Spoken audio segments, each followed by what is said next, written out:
তারপর আমরা set two flexibility মেথডের প্রবলেমটা করব। সর্বপ্রথম আমাদের ডসি বের করে নিতে হবে এই বিমের জন্য। এখানে আমাদের ডসি বের করার আমরা সূত্র r+3m-3j, এখানে ইন্টারনাল কোনো নাই, এজন্য আমাদের ইন্টারনাল ওইটা ব্যবহার করতে হবে না। এখন আর রিয়াকশন হচ্ছে কি, এটার জন্য 3, এটার জন্য 1, এটার জন্য 5, এই যে 5, আর 3 মেম্বার হচ্ছে 2টা, আর ইন্টু 3 জয়েন্ট হচ্ছে 3টা, এটা যোগ বিয়োগ করলে 2 বের হয়। তারপর r-3 দিয়ে করলেও হবে, আর হচ্ছে এখানে কত 5টা রিয়াকশন, আর 3 বিয়োগ করলে 2টা, তাও হচ্ছে। সো ড্রসি বের করবো সর্বপ্রথম। তারপরে আমরা কি সাপোর্ট রিলিজ করে দিব এই 2টা। তারপর এখানে আমাদের এসএফডি আঁকাইতে হবে। এসএফডি এখানে কত, উপর থেকে 20 10 আর 10 20, তাহলে উপর নিচ থেকেও 20 যাচ্ছে। সো এখানে 20 উপরে গেল, তারপর এই পর্যন্ত আইসা আবার 10 নিচে নামলো, তারপর এইটুকু আইসা আবার 10 নিচে নামলো, ঠিক আছে। এই যে 0 বিন্দুতে এসএফডি আঁকা ক্লিয়ার। এখন আমাদের বিএমডি, এইটা থেকে আমরা যখন বিএমডি মানে হচ্ছে এই এসএফডির এরিয়া বের করাটাই হচ্ছে আমাদের বিএমডি। এখন এখানে আমাদের আছে কতটুকু, এই যে আমরা যদি এইটুকু হিসাব করি, এইটা হচ্ছে একটা আয়তক্ষেত্র, এইটার যদি হিসাব করি এখানে আমাদের আছে 10, আর এখানে দূরত্ব আছে 10, তাহলে কত হলো 100। এই যে এটা 100 চলে আসলো। আর এটা নিচের দিকে হওয়ার রিজনটা হচ্ছে যেহেতু এই রিয়াকশনগুলা লোডগুলা উপর থেকে আসতেছে, এজন্য এটা যাবে এই যে এদিক থেকে মানে এদিকে। এজন্য আমাদের বিএমডিটা মুভমেন্টটা বিএমডির ভ্যালু নিচের দিকে আর কি আসবে চিত্রটা। এখানে তাহলে কি, এই যে এইটুকুতে 10 আর এখানে 10, 100 হলো। তারপরে এখানে 100 আছে, তাহলে এইটুকুতে আছে 5 আর 20, 5 20 কত 100, আরও আগে ছিল 100। সো এই যে এখানে -200 হলো। কিন্তু এই দুইটার মাঝখানে যেহেতু এখানে আমাদের 50 হবে মাইনাস, তারপরে এটা দিয়ে গুণ করলে হবে যে 10 দিয়ে 5-এর গুণ করলেও 50 হয়ে যাবে। সো এটা হচ্ছে আমাদের M0।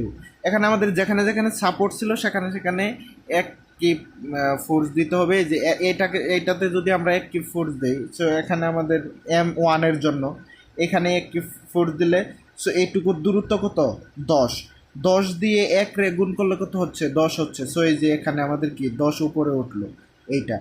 তারপর আমরা যদি এইখানে 1 দিই, তাহলে এই টোটালটা কত 20, 20-এর সাথে 1 গুণ করলে কত হচ্ছে আমাদের 20 হচ্ছে। সো এই যে এখান থেকে এই যে 20 উপরে উঠলো। সো M0, M1, M2 এই 3টা মুভমেন্ট বিএমডি এখান থেকে আমরা আঁকাবো। আঁকায়ে তারপর আমরা কি এখানে আমাদের 2টা ইকুয়েশন,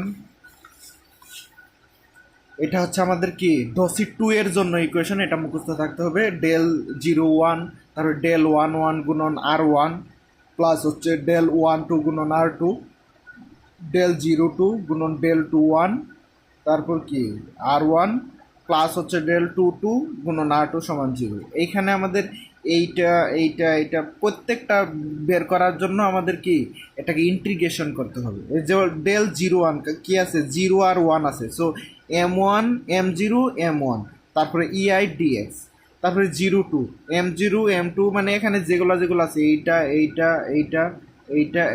6টা জিনিস আছে। বাট এইখানে 1 2 আর এখানে 2 1, এই দুইটা সেম। সো ওইটার জন্য একটা করলেই হবে, এজন্য আমরা একবার করছি এখানে, ওই যে 1 2-র জন্য করছি। তারপর 1 1 1 2 2 2, মানে এখানে যে সংখ্যা থাকবে ওইগুলো আমরা লিখবো, যেমন 2 2। তারপর সো m2 মানে যে বিএমডি যে আঁকাইছি মুভমেন্ট, ওইটাই আমরা এখানে ইন্টিগ্রেশন করব। এখন প্রথম 0 1 করি। 0 1 এর জন্য আমাদের কি m0 m1। সো এইখানে আমাদের m0 আর m1 নিয়ে কাজ করতে হবে। এই যে m0 আর কি m1, এই যে m0 আর m1 এই দুইটা চিত্র নিয়ে কাজ করব। যদি এই দুইটা চিত্র নিয়ে কাজ করি, দেখা যাচ্ছে এখানে এই যে এইটা, তাই তো এই যে এই পর্যন্ত আমাদের মিলে যাচ্ছে, তাই তো এই যে এইটুকু। সো এইটার জন্য এই চিত্র নেব, এইটার জন্য কি এই চিত্র নেব। এই যে এখানে মানে একবারে এই যে এখানে এটার জন্য এই চিত্র, এটার জন্য কি এই চিত্র হলো, মানে একদম মিলে গেছে। এখানে m0 আর কি m0, এইটুকু। এইটা কি এখানে আমাদের দুইটা জিনিস করতে হচ্ছে। এটা হচ্ছে আমাদের কি ট্রাপিজিয়াম, আর এটা হচ্ছে ত্রিভুজ, তাই তো। এখন ট্রাপিজিয়াম আর ত্রিভুজ এই দুইটার জন্য আমাদের একটা সূত্র দেওয়া আছে, এটা স্যার দিয়ে দিবে কোশ্চেনে, আর এটা আমরা আমাদের গ্রুপেও দেওয়া আছে, ওই ক্লাসরুমে দেওয়া আছে। এই যেহেতু আমি দেখাতে পারতেছি না এখন, বাট সূত্রটাই যে এখানে যদি এই যেরকম থাকে ত্রিভুজ একটা ট্রাপিজিয়াম আর একটা ত্রিভুজ থাকে, সো 1/6 ইন্টু এই যে ত্রিভুজের কি এইটুকু কত 5 আছে, সো এখানে 5 নিলাম। তাহলে 5-এর উপরে যেটা আছে এই যে এখানে এই সূত্রটা দেয়াই থাকবে, কিন্তু 2 দেব গুণন ওইটা, মানে এইটার সাথে 2 গুণ করব তখন, মানে যেটা এখানে নিব এই যে 1/6 এর উপর গুণ করবো ওইটার এখানে ডাবল এখানে 2 গুণ করব, প্লাস তার বিপরীতটা এটা কি এই যে এই দুইটা নিয়ে না, তার বিপরীত কি এই যে এটা না, তাহলে 50 এখানে প্লাস করে দিব -50। তারপর ইনটু ইনটু হচ্ছে ডিস্টেন্স কত 5, এই যে 5 নিলাম, তাহলে এইটার কাজ শেষ।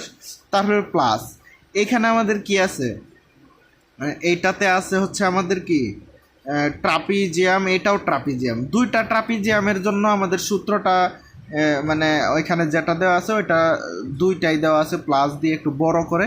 সো আমরা 1/6 লিখব গুণন 10 লিখলে তার যে উপরে আছে ওইটার ডাবল করবা না, হ্যাঁ এখানে ব্র্যাকেট 2 × 200 প্লাস তার পাশেরটা কি 100, এই যে -100 প্লাস করে দিব গুণন এইটুকুতেও ডিস্টেন্স কত 5, এই যে 5 লিখলাম, আবার প্লাস 1/6, হ্যাঁ এই পাশ একবার করব এই পাশ একবার করব, এই পাশ কত 5 নিচে এই যে 5 2, তারপরে এইটার কি উপরে এইটা না, সো এইটা হচ্ছে 100, এই যে 100 দ্বারা ডাবল করে দিব, যেটা এই পাশে গুণ করব তার উপরেরটাই ডাবল করে দিব, সাথে এই পাশে আছে -200 ই করে দেবো, ডিস্টেন্স হচ্ছে 5।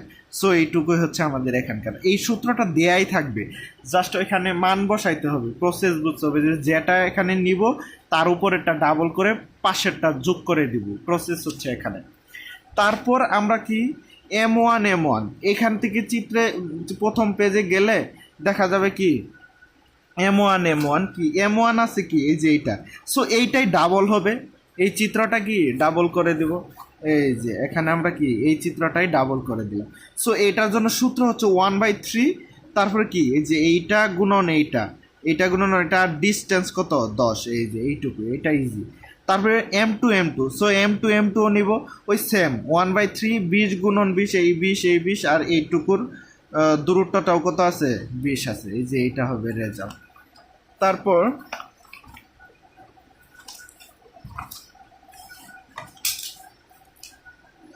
আমরা 2-1 যে M1 M2, সো M1 এর জন্য এরকম একটা ত্রিভুজ, তারপর এখানে কি এখানে কাটা পড়বে যেন সমান থাকে দুইটা যে অংশ কাটার সময়, সো এখানে 1/6 গুণন 10 মানে কি আমরা এইটা নিলাম, তাহলে এটাকে ডাবল করে দিব, সো এখানে কি 20 গুণন 2 প্লাস এই যে এই পাশেরটা যোগ করে দিব, ডিস্টেন্স হচ্ছে 10, এইটুকু।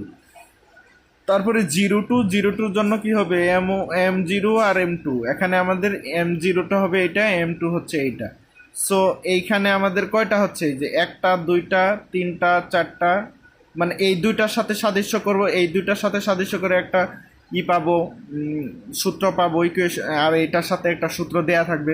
সো প্রত্যেকেই এইভাবে যেমন এইটা যদি আমরা ধরি সো এটা ডাবল করে দিব, বা এটা ধরলে এটা ডাবল করে দিয়ে প্লাস এটা গুণন ডিস্টেন্স করে দিব, এইভাবে আমরা এই ভ্যালুটাও পাবো।